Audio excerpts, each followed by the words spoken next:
Hello everyone. आज का video है तुलनात्मक विधि, जो कि 10वीं क्लास में अक्सर पूछा जाता है। एग्ज़ाम में तो एकदम 100% है कि तुलनात्मक विधि से आना ही है। ये 5 नंबर या 4 नंबर या 3 नंबर में आपको अक्सर पूछते हैं कि बाई कंपैरिजन मेथड द्वारा हल करें। तो चलिए बगैर देर किए हुए हम एकदम शुरू करते हैं। तो इसे इंग्लिश में कंपैरिजन, अगर तुलनात्मक आपको नहीं समझ में आवे तो आप इस इंग्लिश के ज़रिए से समझ सकते हैं कंपेयर, यानी कंपैरिजन से मतलब कंपेयर मतलब तुलना करना, एक दूसरे से तुलना करना। तो चलिए पहले समीकरण मान लेते हैं। पहला को समीकरण 1 मानेंगे और दूसरा को भी समीकरण 2 मानेंगे। तो अब क्या करना है, समीकरण 1 से x से या y को बराबर करेंगे। अगर आप x को कर रहे हैं तो समीकरण 2 से भी x को ही बराबर करेंगे। अगर इसमें y को कर रहे हैं तो इसमें भी y को, तो दोनों में से x को यानी x से और x को बराबर कर देंगे। बस सिंपल से याद रखना।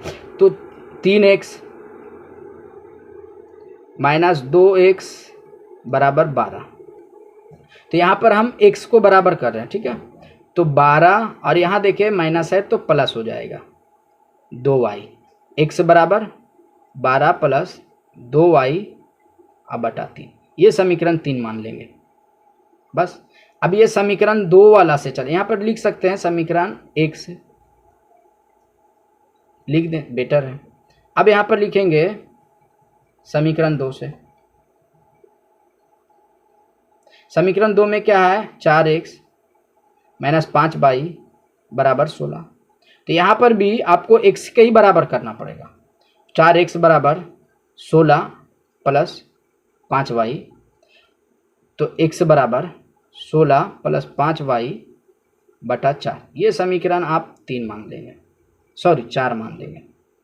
यहाँ 3 मान लिए, अब 4 मान लेंगे। अब 1 और 2 खत्म हो गया, अब उसको आप ध्यान ना दें। अब सिर्फ आपको ध्यान देना है 3 और 4 को। अब ये दोनों को कंपेयर करना है एक दूसरे से, यानी लड़ा देना है दोनों को एक जगह पे। अब लड़ाना कैसे है, अब देखिए बताते हैं। अब समीकरण यहाँ पर लिख देंगे, समीकरण 3 और 4 को बराबर कर देंगे, ठीक है। मतलब लड़ा दें, बराबर कर दें, लिख देंगे बराबर करने पर, ठीक है। अब यहाँ पर क्या करेंगे, x वाला यहाँ पर लिखेंगे 12 प्लस 2y बटा 3 बराबर 16 प्लस 5y बटा 4। अब यहाँ से क्रॉस मल्टीप्लिकेशन करेंगे, ये इससे गुना करना, ये सबको इससे गुना करना, यानी कैंची गुना भी कह सकते हैं। तो ये 4 को अक्सर जब भी ऐसा रहे तो कंफ्यूज हो जाते लोग कि 4 को सिर्फ 12 से गुना करते हैं, 2 से भूल जाते हैं। तो अगर याद रखना है कि यहाँ पर जितना भी हो, जितना भी अंक हो, 2 हो, 4 हो, x y जितना भी हो, सबको आपको इससे गुना कर देना है। तो 4 को 12 से गुना कर देंगे, 48, 12 चौके 48, 4 को 2 से 8y बराबर 16 तिया 48 प्लस 5 तिया 15। लोग अक्सर कंफ्यूज हो जाते हैं गुना जोड़ करने में, तो उसका हिसाब गलत हो जाता है। तो बस आपको यही सब ध्यान रखना, फोकस करना। नियम तो हालांकि याद रहता है, बट ये सब में कंफ्यूज होने के बाद लोग गलती कर देते हैं। अब देखें, जो भी अलग वाला है यानी y y के तरफ कर देंगे, और एक जैसा जो है 48 है वो एक तरफ कर देंगे 48। अब देखिए ये प्लस में है, इधर कर देंगे माइनस में। अब वहाँ क्या बचा था, 15 बचा था। अब इधर वाला y को इधर भेजेंगे तो ये प्लस में है तो माइनस में हो जाएगा। अब यहाँ पर देखें 0 हो गया।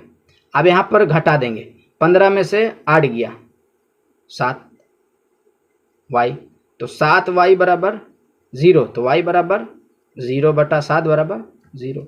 अब यहाँ y का मान निकल गया।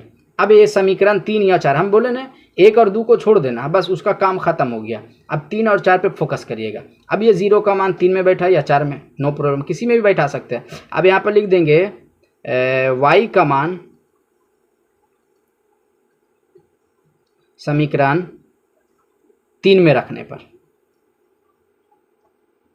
समीकरण 3 में तो x बराबर 12 प्लस 2y बटा 3। अब यहाँ देखिए 12 प्लस 2 गुना, अब ये y का मान यहाँ पर 0 बैठा देंगे बटा 3। अब यहाँ पर 12 प्लस 0 गुना 2 0 होता है बराबर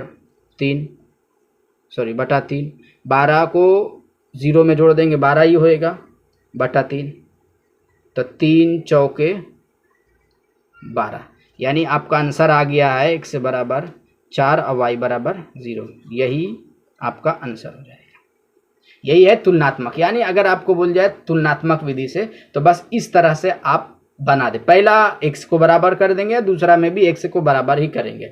आई होप ये वीडियो आपको अच्छी लगी, समझ में हिसाब आया होगा। अगर आया तो प्लीज़ एक लाइक ज़रूर करें।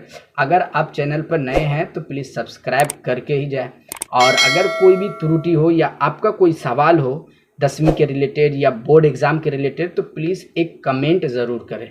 मिलते हैं अगले वीडियो में, तब तक के लिए आप अपना ध्यान रखें, अपने पढ़ाई पे फोकस करें। Take care. Thank you very much.